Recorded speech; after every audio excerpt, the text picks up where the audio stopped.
Welcome back to another Warhammer 40K video brought to you by One Mind Syndicate. I am your host, Gersh1, and I'm here with my two co-hosts, The Sound Alchemist. And Docile Creature. And today we're asking the question, does my army suck on the tabletop, or do I suck as a player? Because in last episode, we were really making the argument that the tabletop is not as competitive, but is it that the tabletop's not competitive, or is it that the players themselves just don't know how to play their armies? Yes. It's the second. Because no matter what, 40K is a game of chance. You could be playing the best army and still have the dice not be in your favor. But at the same time, you can be the best player, know everything tactically, do everything right, and again, the dice gods could betray you. Yeah. But I feel like the best players kind of mitigate that as much as they can. Oh, easily, because you could get rerolls, you can get advantages and stuff like that. Whereas if you don't know what you're doing, you're not going to be able to get these second chances, so to speak. And to play devil's advocate, is that really a flaw with the player, or is it just the game? Because one thing that I've noticed is that I've been playing Orcs since 5th edition.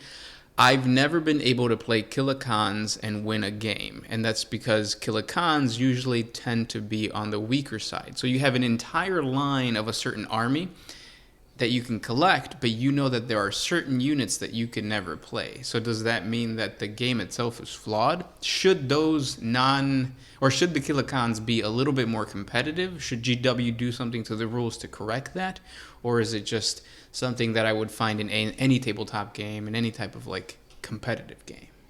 So 40K is different from most games where there is a set rules, and these rules generally don't change unless there's an FAQ or a new edition. Yeah. So because of this, we can see how an army should be played. For example, the World Eaters should be played strictly as a close combat melee army. When you stray away from that, that's when you notice that, oh wow, I'm playing range with World Eaters and I haven't won a game. When you see that maybe World Eaters were top 10 in tournaments and stuff like that. So I think 40K has its roles already set up for its armies, and if you stray away from that, you're not going to do good regardless if you're a good player or not. Yeah, and I guess you could see that across other competitive games too. Like if you play Magic, red is going to be aggressive, right? So yeah, you can't play red and try to counter stuff. I mean, you could. You You can. There are cards, but to that point, I think the variance is baked into the game for the sole fact of making everybody equal in certain ways. I think it makes the better players a little worse and the worse players a little better, because you can, if you're rolling hot as a player that isn't that good at the game, it can give you the advantage over a person that's skill-wise better than you.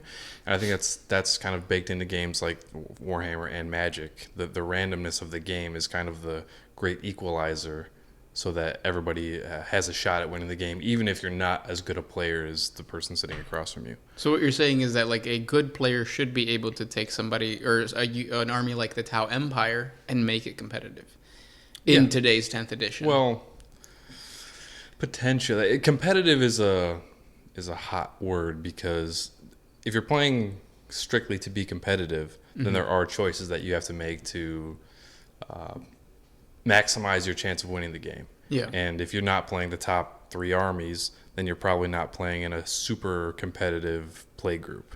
Yeah. Same for Magic. There's certain formats that are hyper competitive, but you also have the casual players that just want to play what they think is fun, and the same is true for 40K. And I think that's where the Killikans argument comes in. Mm-hmm. If you really want to play your Killikans, then just do it.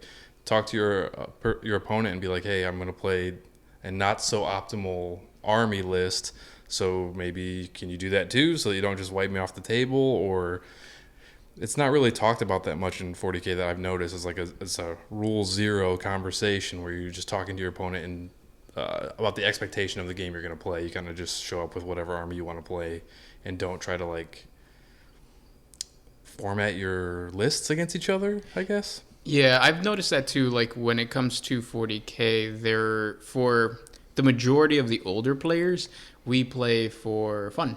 Mm-hmm. Whereas it seems like if you go online and you look at all the the YouTubers like Tabletop Tactics and all that kind of stuff, they try to optimize their armies, and then in that situation, there are certain units that you just can't play.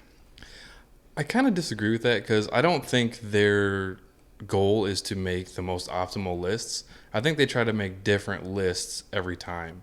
Because I think they could pretty easily find the best Chaos Space Marines list. Yeah. And if that was the goal, they'd play that list every time. And I guess there's certain channels that kind of do something similar. But I think they just want to like showcase different types of ways to play an army, rather than just like find the best list and play it against the next best list. Yeah. Yeah, because when you're doing YouTube, it's like you're trying to entertain. Yeah. And if you're outright curb stomping the opponent turn 1, turn 2, that doesn't outright make for a good video. Or And playing the same list every Yeah. week, but maybe change one unit here or there or a certain loadout. Yeah, but it really does, because you said the comment of it really comes down to like a rule, or would you say rule zero? Rule zero, yeah. Of like coming to your opponent and saying like, hey, I'm going to play this type of army. Are you going to be okay with me not being as competitive or more competitive than others? I think we've encountered an issue where we have a player that plays very competitively, regardless of what we say. So I guess, how do we deal with that when it comes to a very like one-sided game like 40K? I think it's more about knowing your opponent and trying to match that level. Yeah. Because if you know this opponent's going to be min-maxing, bringing the best units, doing the best combos, if you bring a list that's just for fun and you know it's not going to do well, then you're basically ending the game turn 2. I've noticed though that so in his response, because we all three of us play together, we're not that player. Yeah, we have like 4 games each of 10th edition under our belt. Yeah, that's true. But it seems that his response would always be, well, like, I'm not min-maxing, I'm not making it better. It's just that my army is better than yours. Which that's not necessarily the case, because he plays Necrons. Yeah. And Necrons have reanimation protocols, they have lords that buff things, resurrection orbs that make those resurrections happen more often. So I feel because of this, when I play against them, it's like, why even bother killing these warriors? I'm going to spend my whole army shooting a unit just for them to get back up. I'd rather shoot something else. And I think with this, I'm already putting thoughts in my head where I'm second guessing myself, and it's like I'm losing the battle, the mental battle, before I even start moving minis on the table. And I think that's what leads me to make mistakes. Yeah, but he doesn't even play that many warriors. I think he only plays one unit of warriors. The warriors, immortals, whatever it is. Yeah. Warriors are tough, though. They're really they do good. not die. Yeah. So then he is playing an okay army with a sound tactical mind. So I think that's what's pushing him forward. Because when I play 40K, I play for fun. I play these super fun armies, elite armies where I know I'm going to be overwhelmed. I know if I lose a unit or two, I'm going to be fighting an uphill battle. And I like that kind of stuff because for me, it's not about winning. It's about having fun and having these mental images of Grey Knights fighting against an army of Canoptic warriors.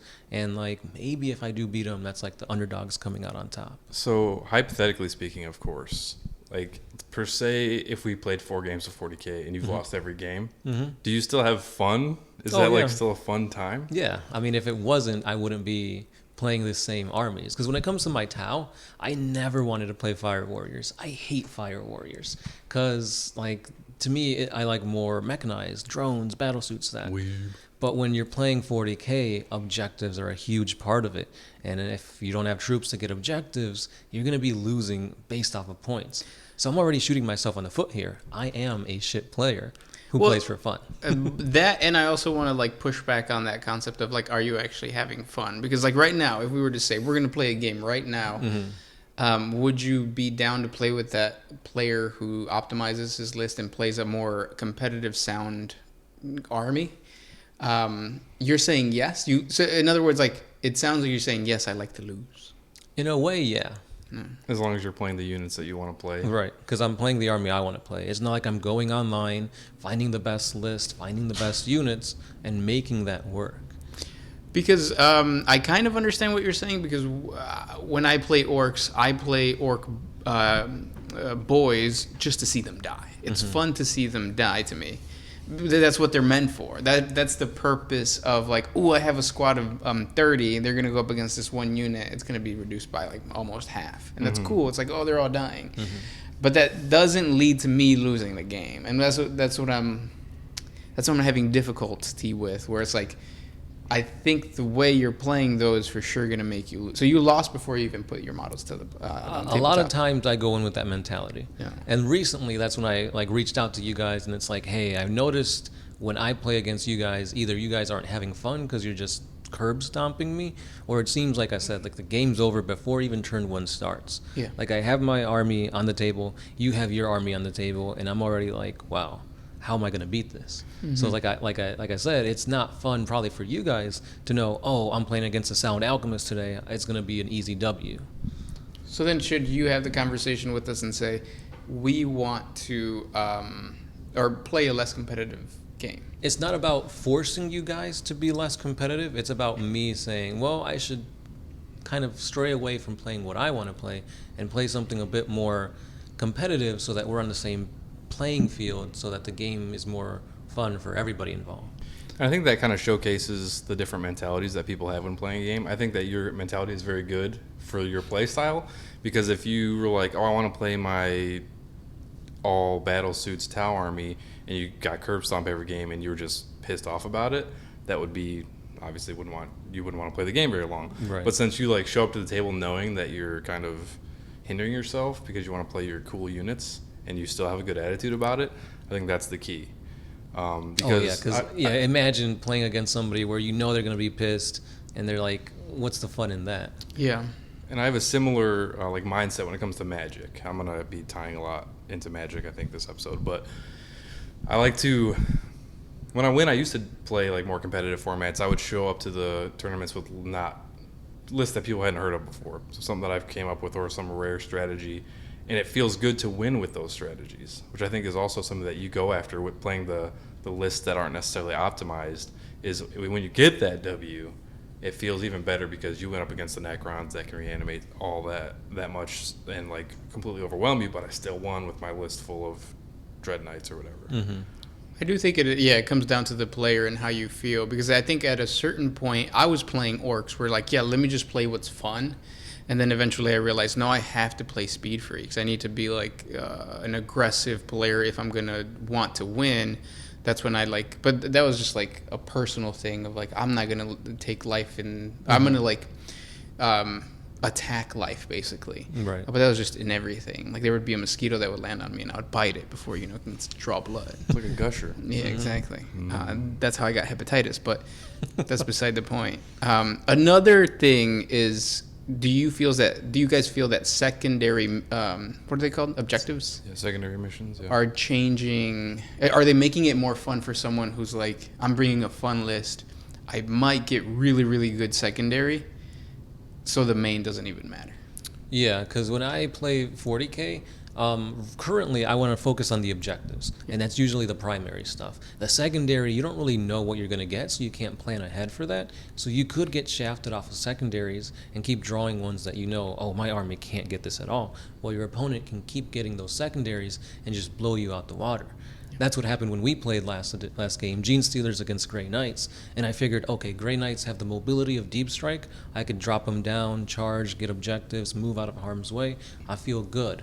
And then I got shafted on secondaries, and I lost by turn 3, basically. So in a way, in that situation, you can say, what was the secondary objectives that caused me to not be as competitive or not be as good? Well, I feel like you could make excuses for anything. Oh, I lost the game because I wasn't bringing Fire Warriors. Oh, I lost the game because I was playing a thematic list instead of a competitive list. Oh, I lost the game because of dice rolls. Like, 40K has a lot of avenues that can shift the game one way or another, and I feel like because of that randomness, playing a very competitive list, in my opinion, isn't fun, because that competitive list could win or lose for many different reasons. So why not just play what you want to play, and if you win, awesome. If not, oh well.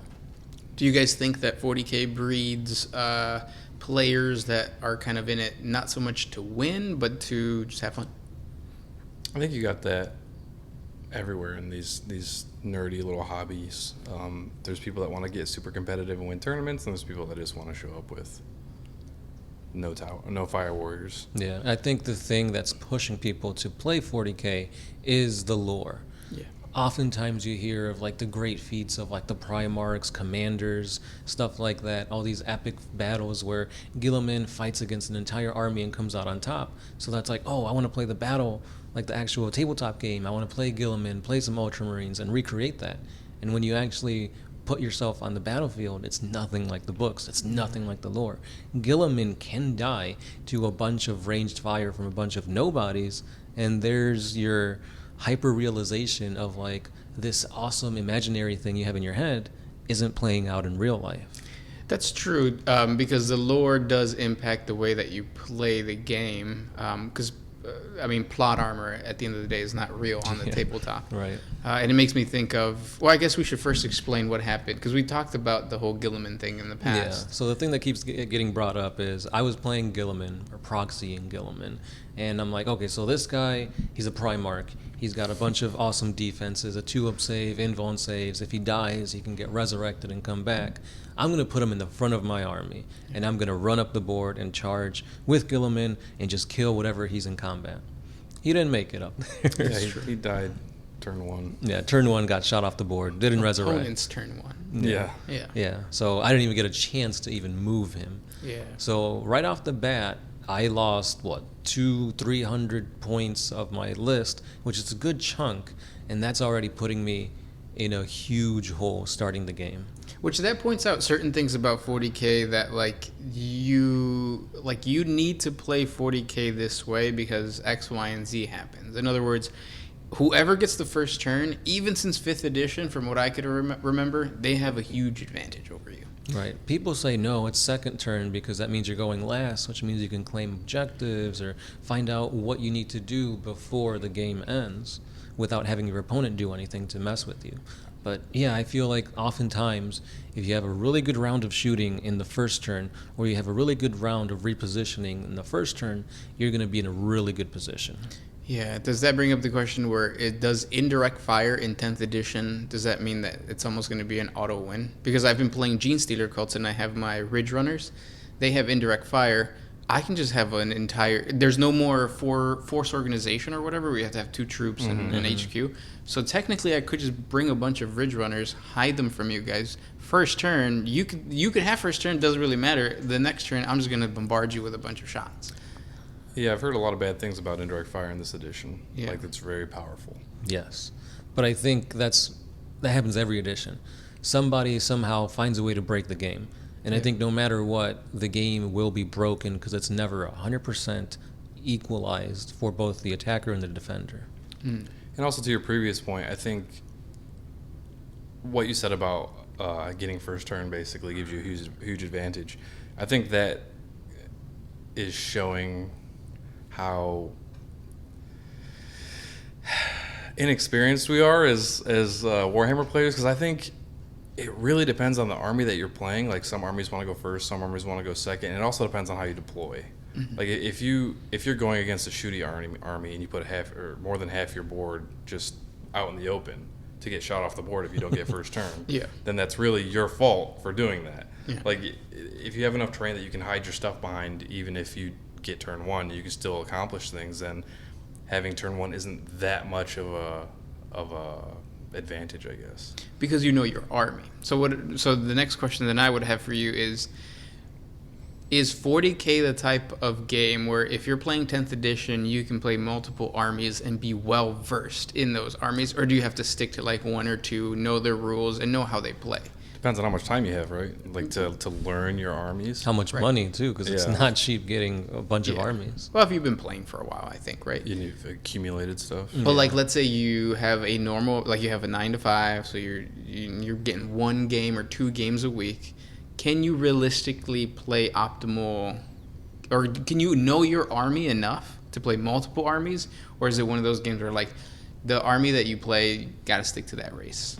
I think it's possible to like learn more than one army. Probably not like all the armies, unless you just want to be super competitive and know all the tricks and like what your opponents are going to do. Yeah. But I think it's viable to know 2 or 3 armies and not just completely forget all the rules in between games. Yeah, because there are a lot of rules to remember, especially going from one edition to the other, because now you have army-wide rules, you've got stratagems thrown in there, you've got a bunch of interactions between how you can attach characters to units now, which wasn't a thing in ninth edition. So it's like your bombardment is too much to handle, so you just kind of concede and play an army how you think it should be played, when that might not necessarily be the fact. Like, obviously the Tau army are meant to be kind of ranged, mid-ranged army, but I'm playing Farsight now, he's got a sword, that means he has to go into close combat. That's not necessarily what you want to do. That's true, yeah. And even like the opposite could be true of like, I remember last edition, the orcs were really good at shooting. That's not in the lore. They're not supposed to be good shooters, and yet with the Bad Moon's keyword or whatever, it was just like, whoa, they're pretty good. Yeah. Yeah. Do you think you guys are good 40K players? Like, let's say we gave you super competitive lists. Do you think that you guys are good 40K players? Well, yeah, because I cheat. That's fair. Yeah. Yeah, we've been playing since 5th edition. I've been cheating since then. Yeah. And it's like, no, I don't think I'm like a pro player, an expert player. I don't think I know enough of other armies to say, okay, this unit has to fight against that unit. This is what I have to do in games to make that happen. I'm going to be doing whatever makes the most sense to me at that time. I'm not like pre-planning or have some type of like, I need Gilliman to hide behind this rock, that rock, that rock, so they could charge turn 4. That's not what I'm thinking. So because of that, I'm not a good player. Yeah, same. Like, it was a joke, but yeah, I don't think I'm a good player now. So recently, we started playing Magic. Like, all of us started playing Magic. Do you think that you guys are learning that game faster or about the same as 40K? No, Magic is way faster, because I think that's another thing that I thought about, where Magic, each color, there's only 4. 5. 6 if you're counting colorless. There's 5? Red, blue, white, black, green. Ah, okay, yeah. I forgot about green. Nobody plays green. Well, in our group. Guess I'm nobody. I think that it's way easier to pick up on, like, okay, this is what this deck is supposed to do, or this color is supposed to do. Whereas with 40K, it's a little bit more convoluted. Yeah, and I think coming from like us knowing the lore, we know about, okay, Fire Warriors do this. Space Marines are good at pretty much everything. Right, yeah. When it comes to Magic, it's like, I'm playing this elephant who has a Planeswalker Spark whose name is Quintorius. I know nothing about this guy. So how am I supposed to play it? Okay, it's red, it's white, it should be doing this. But red and white can also do that. So it's like you could take a bunch of cards a whole different way. Like you could play a dragon deck with no dragons in it and still come out on top.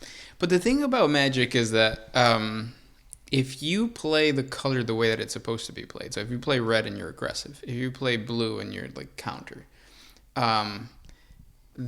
there's I feel that there's an equal amount of chance for each player to win. Whereas in 40K, if I'm playing World Eaters and I'm playing close combat, but if the docile creature plays like a range Eldar, I feel like range overtakes close combat.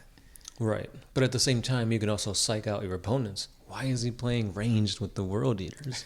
But then you lose. That's the whole point of what we're saying, right? Or you could mess up the opponent so much where it's like, well, maybe I could go into close combat knowing they're not going to be good in close combat because he's playing but I don't range. think that would happen. What I'm saying is that there's a difference between playing the army the way that it's supposed to be played in 40K and playing the color in Magic the way that it's supposed to be played. It's even in Magic, not even in 40K.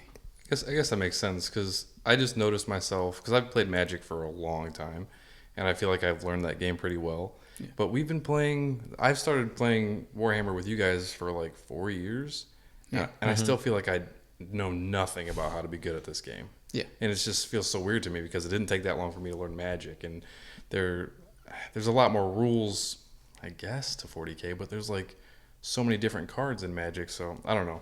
It's weird because I just feel like I've not gotten any better at 40K even though we've been playing for 4 years. Another aspect to what you're feeling is that in Magic you have blocks, right?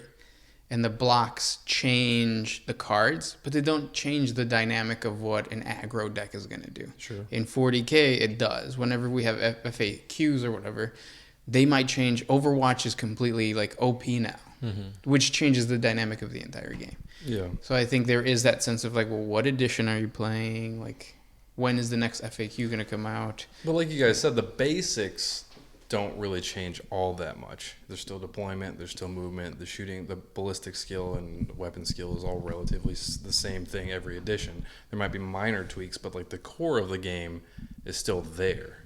No, but the win conditions are different. With Magic, it's solid. Win conditions are going to stay win conditions. With 40K, not only because it's that whole secondary objective thing, you might have a super, super competitive army, but if you have shitty secondary objectives, then the winning condition changes. Also, close combat and range are changing depending on the edition. Mm-hmm. Sometimes range is better, sometimes close combat is better, depending on what GW wants you to buy. That is true, because at a drop of a hat, GW can be like, well, we're not selling so much of this unit. Let's buff them up to where they're really good, over like OP to the point where like every list has one. So it's like, yeah, GW does control the complexity and the performance of its units, and they could do this whenever. And we're going to hear in the comment section with you guys of like whether that's like somebody who's been playing for 4 years is actually like, should they know the game? So what I'm saying is it's not your fault, docile creature. You suck because you should suck. Yeah, that's just who I am. Yeah. Now, you kind of mentioned this prior, but do you think cheating helps a bad player do better? Oh, for sure. Cheating helps everything. Cheating helps good players do better. Yeah. Which cheating itself can be a topic for another episode. But there's way more, or I think it's easier to cheat in 40K than it would be like in Magic, because I'm not going to sit here and learn Great Knights. I'm not going to sit here and learn the Drukhari. Mm-hmm. I just don't have time for that. Yeah, but in Magic, you can just lean over and read your opponent's cards. Yeah, exactly. Like, hey, that don't work that way. Yeah. And it's true, because when I was playing against your Gene Stealers, you were saying, oh, my thing does this, my thing does that, I have this ability. It sounded like you were literally talking a different language to me. Yeah, that's another problem too. Mm-hmm. Yeah. It's harder to know your opponent's stuff. And who am I to say, does that work that way? Can you show me the rule in the book? Because like 40K is a long game. There's a bunch of indexes. Rules can be left, right, up, down. Like you might have to have 2 books. You might have to bring in an FAQ. And that's just a lot of bookkeeping in general to play 40K. And to ask somebody, let's slow the game down for 20 minutes. Find that one sentence that says that. Like, no, you just kind of agree and kind of assume that you trust your opponent to know their army enough to where you know what they're doing is correct. And also, it's not even like the trust is there, but I might not be trying to cheat, but rules as written as opposed to rules as intended. And rules as remembered. Yeah. Which is another thing changes where the cheating can happen, where you just like, oh, I thought this was this way, and it's really that way. And that happens in a 40K game every single time. How often does it happen in Magic? Never, because we have our answer guy. Yeah. The docile creature. And not just that, but like with Magic, you can kind of look back and say, oh, wait, that one card you played 2 turns ago, that wasn't what you were supposed to do. Yeah. So it's like you could even remember after the fact. When you're playing 40K, I feel like I don't even remember what happened turn 1 and it's turn 3. Yeah. That's why we should play Kill Team. It seems like if we do smaller games, it'll be better. Or just a small crusade. Yeah. So then I think the real question behind this is 40K sucks. As a game, yeah. I think 10th edition has been pretty fun compared to the last edition. Yeah. And I think the crux of this entire conversation is competitive meaning fun, or is competitive meaning I'm going to win kind of thing? Mm-hmm. Depends on the play group, right? Right, yeah. And I think that 40K at the end of the day is fun for certain players, and for other players, it's a super unbalanced game. Which could be fun in and of itself. It is just about having fun with your friends. Now let us know in the comment section below what you guys think. Is it that the armies suck, or do the players suck? Do they need to improve? And is there a certain level that you need to get to before playing the game? Yeah, I mean, there is one thing that I did want to touch base on, but I'll just leave you guys open to answer it in the comments. And when you know somebody sucks, is it okay to help them? Should you be trying to play their army for them, or do you just like play the game and ignore that they're sucking so bad? If they're a new player, the rule of thumb, remember, is always let them win. Unless you don't like them, then make them lose the first game. Destroy them. Yeah, that's why this docile creature lost the first game that he played here. And he's still here. I didn't take the hint. No. Thanks so much for listening, guys. If you guys have more topics that you guys would like us to talk about, let us know in the comment section, and we'll talk next time. As always, this has been the Sound Alchemist here with Gersh one. Docile creature. We are signing out.